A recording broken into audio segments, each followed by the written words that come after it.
The keys aren't even in it, and I'm able to control the seat, and all of these are working. I'll show you, if you're unable to do this, which fuse to check.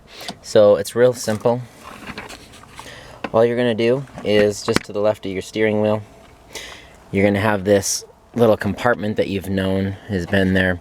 There's a couple tabs. You're just gonna put your fingers on the outside, and then and there's one on each side, and you'll squeeze those with each hand, and then that will drop down. Fuse puller is on the back of this. Now once you've dropped that, you're gonna see on the back side here, there's gonna be a diagram, but I've already looked for you, and the lower space right here, this is fuse 12, and this is fuse 13, the second one in. Fuse 12 is for your passenger seat.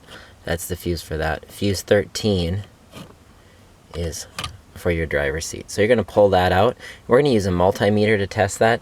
If you don't have a multimeter, what you could do, if you know your passenger seat is working, is you can pull this fuse and then you can swap it over there, and then you can test the seat and it's working. So we could do that, and then we could also take this fuse and we could put it over there and see if the passenger seat's working. If the passenger seat's not working, we would know this is a bad fuse. But the best way to do it is we take our multimeter, we're gonna set it to 200, and then we're just gonna take our probes and we're gonna touch each side, and we're gonna get a reading of around 1. Typically it shows up at 0.9, and we're gonna test this. And we just wanna make sure we have continuity, so this is pretty close to 1. So we're going to say this is a working fuse. If this was not working, we'd get no reading at all, and it would look like something like that. Nothing would happen, so when we touch both. But this one, when I touch both of those tabs, we're getting a working reading. So if this fuse is working, then you may have an issue with your motors. A wire might be broken, it might be disconnected, or the switches on the side might not be working. If the fuse isn't working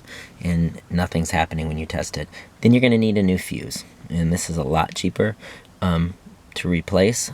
Problem is, if your fuses start going out, that means you probably have a wiring issue. So maybe some of your wires underneath the seat may have worn, and maybe some of the wires are exposed.